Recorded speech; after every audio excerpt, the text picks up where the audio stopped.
भारत की रेलगाड़ियां आज जितनी तेज, मजबूत और तकनीक से भरपूर लगती हैं। एक समय था जब ये सब सिर्फ भाप के इंजनों तक सीमित था।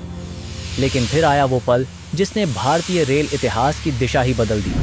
वो दिन जब पहली बार ट्रैक पर एक इंजन चला, बिना भाप, बिना धुआं, सिर्फ बिजली की ताकत पर, यानी भारत का पहला इलेक्ट्रिक लोकोमोटिव। और आज हम उसी सफर को खोलेंगे, 1927 से शुरू होकर 1990 के दशक तक चलने वाली उन लोकोमोटिव्स की कहानी जिन्होंने भारतीय रेलवे को भाप के द्वार से बिजली के युग में पहुंचाया। क्रोकोडाइल जैसे दिखने वाला WCG-1 हो या डेक्कन क्वीन खींचने वाला WCP-1, ये सिर्फ इंजन नहीं बल्कि हमारी प्रगति की पहली चिंगारी थे। तो बैठ जाइए आराम से, क्योंकि ये है भारतीय रेल के इलेक्ट्रिक इतिहास की पहली चिंगारी से आज की चमकती रफ्तार तक की यात्रा। 1927 से 1929 के बीच भारत में पहली बार इलेक्ट्रिक लोकोमोटिव आया, जिसका नाम था EF-1। आगे चलकर इसी को WCG-1 कहा गया। इसे स्विट्जरलैंड की कंपनी SLM और इंग्लैंड की वल्कन फाउंड्री ने मिलकर बनाया, जबकि इसका इलेक्ट्रिकल सिस्टम मेट्रोपॉलिटन व्हीकल्स ने तैयार किया था। कुल 41 इंजन भारत लाए गए थे। पहला WCG-1 locomotive sir Leslie Wilson के नाम पर रखा गया था। ये इंजन लगभग 2600 हॉर्स पावर की ताकत रखते थे। हर मोटर की क्षमता 650 हॉर्स पावर थी। इसका ट्रैक्शन सिस्टम 1500 वोल्ट DC पर आधारित था और इनका पूरा डिजाइन क्रोकोडाइल जैसा लंबा और जोरदार था। लंबाई 20 मीटर से ज्यादा और वजन 123 टन। इनका ब्रॉड गेज साइज 1676 मिलीमीटर था और खास फीचर था रीजनरेटिव ब्रेकिंग, जो घाट वाले ढलानों पर बहुत काम आती थी। ये इंजन ज्यादातर भारी मालगाड़ियों को खींचते थे। मुंबई, पुणे और मुंबई इगतपुरी सेक्शन पर इनकी सबसे ज्यादा पहचान बनी। भोर और थाल घाट जैसे 3% चढ़ाई वाले कठिन ट्रैक पर ये ट्रेनों को धक्का देकर ऊपर चढ़ाते थे। लोग इन्हें केकड़ा भी बुलाते थे, क्योंकि कर्व पर ये केकड़े की तरह टेढ़े चलने जैसा लगता था। ये इंजन लगभग 70 साल 1927 से 1992 तक काम में रहे। आज 2 इंजन संग्रहालयों में बचे हुए हैं, बाकी स्क्रैप हो चुके हैं। EA-1 great Indian peninsula railway का सबसे सफल पैसेंजर इलेक्ट्रिक इंजन था, जिसे बाद में इंडियन रेलवेज में WCP-1 के नाम से क्लासिफाइड किया गया। इसका निर्माण स्विस लोकोमोटिव और मशीन वर्क्स यानी SLM ने किया था, जबकि इसके इलेक्ट्रिकल पार्ट्स मेट्रोपॉलिटन व्हीकल्स ने तैयार किए। 1928 से 1929 के बीच कुल 22 लोकोमोटिव बनाए गए, जिनके नंबर्स 4000 से 4021 तक थे। इनकी पावर 2160 हॉर्स पावर थी और ये 1500 वोल्ट DC ट्रैक्शन पर चलते थे। व्हील अरेंजमेंट 1/2 रखा गया। वजन लगभग 78 टन था और इनकी अधिकतम स्पीड 120.5 किलोमीटर प्रति घंटा तक दर्ज की गई थी। एक्सेल लोड लगभग 19.5 टन था। इनका असली स्वर्ण युग तब शुरू हुआ जब 1 जून 1930 को WCP-1 नंबर 4006 ने 7 कोचों वाली डेक्कन क्वीन को हॉल किया और यहीं से भारत में पहली बार electric hauled express train service शुरू हुई। आगे चलकर यह class Deccan Queen, Madras express, Poona mail और कई अन्य एक्सप्रेस और शटल ट्रेन्स की बैकबोन बन गई। तेज रफ्तार, स्मूथ ट्रैक्शन और लॉन्ग डिस्टेंस पैसेंजर सूटेबिलिटी ने इसे लगभग 50 साल तक लगातार सेवा में बनाए रखा। 1930 से लेकर 1980 तक ये लोकोमोटिव्स रेलवे के गोल्डन इलेक्ट्रिक एरा का आधार रहे। इनमें से सबसे ऐतिहासिक लोकोमोटिव नंबर 4006 आज भी संरक्षित है, जिसे सर रॉजर लमले के नाम से जाना जाता है और इसे national rail museum new Delhi में शोकेस किया गया है, जहां यह भारतीय विद्युतीकरण की शुरुआत की कहानी आज भी जीवित रखे हुए है। WCP-3, जिसे पहले GIP रेलवे में EA-3 से क्लासिफाइड किया गया, यह एक टेस्ट प्रोटोटाइप था जिसे हॉथॉर्न लेस्ली एंड कंपनी ने 1928 से 1929 के बीच बनाया और इसका केवल एक ही लोकोमोटिव नंबर 4001 तैयार हुआ। इसकी पावर 2160 हॉर्स पावर थी। व्हील अरेंजमेंट 2x2 रखा गया और इसमें क्विल ड्राइव यानी GEC हॉलो शाफ्ट ड्राइव का इस्तेमाल हुआ। बाकी स्पेसिफिकेशंस लगभग WCP-1 के समान ही थे। यह लोकोमोटिव 1930 से सेवा में रहा और लगभग 30 साल बाद 1960 के दशक में स्क्रैप कर दिया गया।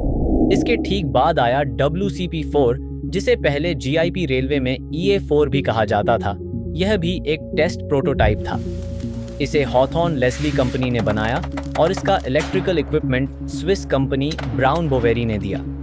इस क्लास का भी सिर्फ एक ही लोकोमोटिव 1928 से 1929 में तैयार हुआ, जिसका नंबर 4002 था। इसकी पावर भी 2160 हॉर्स पावर थी। व्हील अरेंजमेंट 2x2 और ड्राइव टाइप पुचली ड्राइव रखा गया, जबकि बाकी स्पेसिफिकेशन WCP-1 के समान ही थे। यह लोकोमोटिव 1930 से 1960 तक सेवा में रहा और 1960 की शुरुआत में विथड्रॉ कर स्क्रैप कर दिया गया। WCP-2, जिसे पहले GIP रेलवे में EA2 से क्लासिफाइड किया गया, एक सिंगल प्रोटोटाइप था जिसे Swiss locomotive and machine works SLM ने 1938 में सिर्फ एक ही लोकोमोटिव नंबर 4025 बनाया गया। बाद में इसका नाम WCP-2 20024 रखा गया। इसका डिजाइन एंड व्हील अरेंजमेंट बिल्कुल WCP-1 जैसा था। यह पैसेंजर सर्विस में काफी लंबे समय तक सक्रिय रहा और 1980 के दशक तक चलता रहा। बाद में इसे रेगुलर ऑपरेशन से हटाकर मुंबई के वर्ली स्थित नेहरू साइंस सेंटर में प्रदर्शित किया गया, जहां यह आज भी प्रिजर्व्ड अवस्था में मौजूद है। YCG-1 भारत का पहला मीटर गेज इलेक्ट्रिक लोकोमोटिव था।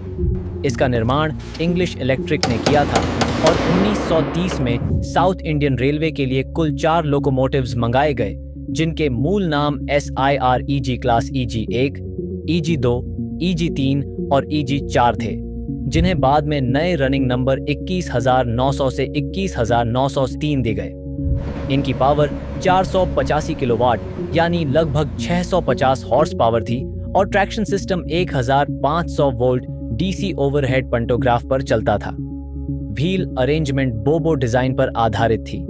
वजन सिर्फ 43 टन था। लेंथ 9.75 मीटर थी और मैक्सिमम स्पीड 65 किलोमीटर प्रति घंटा तक दर्ज की गई। इन लोकोमोटिव्स की सबसे अनोखी विशेषता थी बैटरी टेंडर सिस्टम। क्योंकि मद्रास तांबरम सबर्बन सेक्शन के कई स्टेशनों पर ओवरहेड वायर्स उपलब्ध नहीं थे, इसलिए साथ में बैटरी टेंडर लगाया जाता था, जिसमें 440 वोल्ट कैपेसिटी, 158 किलोवाट घंटा स्टोरेज, लगभग 570 मेगाजूल ऊर्जा, 21 टन वजन और 4 व्हील ट्रॉली डिजाइन शामिल था। यह एक तरह का इनोवेटिव हाइब्रिड सिस्टम था, जिसमें लोकोमोटिव ओवरहेड लाइन से चार्ज होता और नॉन इलेक्ट्रीफाइड सेक्शन में बैटरी पावर पर चलता। YCG-1 ने मद्रास बीच से तांबरम सबर्बन कॉरिडोर पर पैसेंजर और गुड्स दोनों सेवाओं में योगदान दिया और 1930 से 1960 तक लगभग 30 वर्षों तक ऑपरेशनल रहा। बाद में साउदर्न रेलवे द्वारा 25 किलोवोल्ट एसी सिस्टम अपनाए जाने के बाद इस क्लास को विथड्रॉ कर दिया गया। इनमें से लोकोमोटिव नंबर 21900 आज national rail museum new Delhi में प्रिजर्व्ड है। हालांकि अब यह बैटरी टेंडर के बिना प्रदर्शित किया गया है।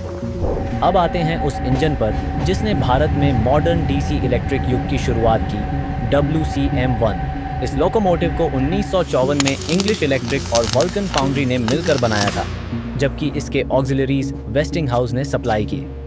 यह इंडियन रेलवेज का पहला इलेक्ट्रिक लोकोमोटिव था जिसमें आज के जैसे स्टैंडर्ड कोको व्हील अरेंजमेंट का उपयोग किया गया। कुल 7 यूनिट्स तैयार किए गए थे ताकि सेंट्रल रेलवे पर चल रहे पुरानी WCP क्लास लोकोमोटिव्स को रिप्लेस किया जा सके। इनकी कुल शक्ति 3700 हॉर्स पावर थी और ट्रैक्शन सिस्टम 1500 वोल्ट DC पर चलता था। वजन लगभग 132 टन था और ऑपरेशनल टॉप स्पीड करीब 120 किलोमीटर प्रति घंटा तक पहुंचती थी। WCM सीरीज के सभी लोकोमोटिव्स में एयर ब्रेक लगे थे। रीजनरेटिव ब्रेकिंग सुविधा थी और ट्रेन ब्रेक्स वैक्यूम सिस्टम पर चलती थीं। इस सीरीज के लोकोस में 3 अलग-अलग सीरीज पैरेलल मोटर कॉम्बिनेशंस उपलब्ध थे और साथ ही वीक फील्ड ऑपरेशन भी संभव था, लेकिन MU ऑपरेशन इस सीरीज के लोकोस में संभव नहीं था। WCG-2 आने से पहले ये लोकोस इंडियन रेलवेज के सबसे ज्यादा सेवा देने वाले नॉन स्टीम लोकोमोटिव थे, क्योंकि कुछ यूनिट्स 1990 के दशक तक डेक्कन क्वीन, प्रगति एक्सप्रेस और इंद्रायणी एक्सप्रेस जैसी प्रेस्टिजियस ट्रेन्स हॉल करते रहे। फ्रेट सर्विस में इनका उपयोग बहुत कम हुआ।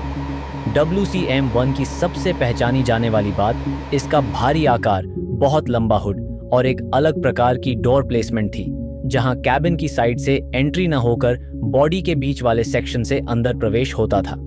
धीरे धीरे मॉडर्नाइजेशन के साथ ये फ्लीट सर्विस से बाहर होने लगी और अंततः 2000 के शुरुआती वर्षों में पूरी तरह विथड्रॉ कर दी गई। इस फ्लीट का एक गौरवशाली मेंबर, लोकोमोटिव नंबर 20,068, आज भी रीजनल रेल म्यूजियम चेन्नई में प्रिजर्व्ड है और वहां इसे मुख्य एग्जिबिट के रूप में प्रदर्शित किया गया है। अब बात करते हैं WCM-2 की, जो आकार में WCM-1 से थोड़ा छोटे थे और इन्हें इंग्लिश इलेक्ट्रिक तथा वल्कन फाउंड्री ने तैयार किया था। इनका मूल उपयोग 3000 वोल्ट DC सिस्टम पर था, विशेषकर कोलकाता क्षेत्र में, जहां 1956 से 1960 तक कुल 12 यूनिट चलती रहीं। लेकिन जब यह पूरा क्षेत्र 25 किलोवोल्ट AC सिस्टम में कन्वर्ट किया गया तो यह क्लास अनुपयोगी हो गई। इसके बाद RDSO ने इन्हें मॉडिफाई किया ताकि ये बिना पावर लॉस के बॉम्बे की 1500 वोल्ट DC लाइंस पर काम कर सकें। इनकी पावर 3120 हॉर्स पावर थी, कोको व्हील बेस पर आधारित थी और टॉप स्पीड 120 किलोमीटर प्रति घंटा तक पहुंचती थी। इनका मैक्स एक्सल लोड लगभग 18.8 टन था। WCM-1 के विपरीत इनके ड्राइवर कैब्स के पास सामान्य साइड डोर्स दिए गए थे। ये लोकोमोटिव्स वर्ष 2000 तक सर्विस में रहे और अंतिम वर्षों में अधिकतर Pune Karjat shuttle services hall करते हुए देखे गए। WCM-3 को 1957 से 1958 के बीच हिताची जापान ने बनाया और यह पूरे WCM सीरीज में सबसे छोटे लोकोमोटिव्स थे। शुरुआत में ये भी WCM-2 की तरह कलकत्ता के 3000 वोल्ट DC नेटवर्क पर चले, लेकिन बाद में इन्हें 1500 वोल्ट DC में कन्वर्ट कर बॉम्बे रीजन में भेजा गया। इनकी पावर 3600 हॉर्स पावर थी, कोको व्हील अरेंजमेंट पर आधारित थी और टॉप स्पीड लगभग 120 किलोमीटर प्रति घंटा तक पहुंचती थी। कुल 3 यूनिट्स ही बने थे, नंबर 20,073 से 20,075 तक। आखिरी वर्षों में इनका उपयोग ज्यादातर फ्रेट ऑपरेशंस में हुआ और अंततः 1980 के दशक में पूरी श्रृंखला विथड्रॉ कर दी गई। इनमें से कोई भी लोकोमोटिव आज प्रिजर्व्ड नहीं है। WCM-4 का निर्माण भी जापानी कंपनी हिताची ने किया। 1959 में इनका निर्माण जापान में पूरा हुआ और 1960 में ये भारत पहुंचे। यह मॉडल WCM-3 से बड़ा, भारी और ज्यादा शक्तिशाली वर्जन था। कुल 7 लोकोमोटिव्स बनाए गए, जिन्हें शुरू में एक्सप्रेस और प्रेस्टिजियस पैसेंजर ट्रेन्स हॉल करने के लिए प्रयोग किया गया, लेकिन तकनीकी समस्याओं के कारण बाद में इन्हें मुख्यतः फ्रेट ऑपरेशंस में स्थानांतरित कर दिया गया। WCM सीरीज में यह एकमात्र क्लास रही जिसने लगभग पूरी सेवा अवधि फ्रेट ड्यूटी में ही बिताई। इनकी पावर लगभग 4000 हॉर्स पावर थी, ट्रैक्शन 1500 वोल्ट DC पर चलता था, व्हील अरेंजमेंट कोको रखा गया था और टॉप स्पीड 120 किलोमीटर प्रति घंटा तक पहुंचती थी। कई यूनिट्स में CBC कपलर्स भी लगाए गए थे। इनमें से कोई भी लोकोमोटिव आज प्रिजर्व नहीं है। WCM-5 भारत का पहला पूरी तरह स्वदेशी डिजाइन और निर्मित इलेक्ट्रिक लोकोमोटिव था। इसका निर्माण चितरंजन लोकोमोटिव वर्क्स CLW ने RDSO स्पेसिफिकेशंस के तहत 1960 से 1962 के बीच 2 बैचों में किया और इसी के साथ इंडिया ने पहली बार अपना इंडिजिनस DC इलेक्ट्रिक लोकोमोटिव विकसित किया। पहले इंजन का नाम रखा गया लोकमान्य, जिसका नंबर 20,083 था। इनमें WCM-4 के समान ही कई कंपोनेंट्स मौजूद थे। वही Hitachi HS 373BR traction Motors, बस वायरिंग हल्की रखी गई और गियर रेशियो बदला गया, जिससे आउटपुट लगभग 3700 हॉर्स पावर प्राप्त होती थी। बोगीज कोको फैब्रिकेटेड थे। टॉप स्पीड 100 किलोमीटर प्रति घंटा तक पहुंचती थी। इनका मुख्य उपयोग पैसेंजर और एक्सप्रेस ट्रेन्स में हुआ। फ्रेट ड्यूटी बहुत कम देखने को मिली। इन्हें डेक्कन क्वीन एक्सप्रेस की आइकॉनिक ब्लू क्रीम लिवरी से मिलाते रंगों में पेंट किया जाता था। WCM सीरीज में यह पहली क्लास थी जिसमें हाफ कलेक्टर पैंटोग्राफ्स इस्तेमाल हुए। कुछ लोकोमोटिव्स 1999 तक लिमिटेड डिपार्टमेंटल व शॉर्ट पैसेंजर सर्विसेज में चलते रहे, लेकिन 2000 के मध्य तक पूरी श्रृंखला विथड्रॉ कर दी गई। सभी यूनिट्स स्क्रैप कर दी गईं, सिवाय 20,103 जिसे CLW में प्रिजर्व्ड रखा गया है, और यह आज भी इंडिया की इंडिजिनस रेल इंजीनियरिंग क्षमता का प्रतीक बनकर खड़ा है। WCG2 को RDSO और CLW ने 1960 के दशक में जॉइंटली डेवलप किया था, और यह पूरी तरह स्वदेशी डिजाइन था, जिसे पुराने WCG1 को रिप्लेस करने के लिए बनाया गया। कुल 57 यूनिट्स CLW में 1970 से 1976 के बीच तैयार किए गए और इन्हें 20,104 से 20,161 तक नंबर दिए गए।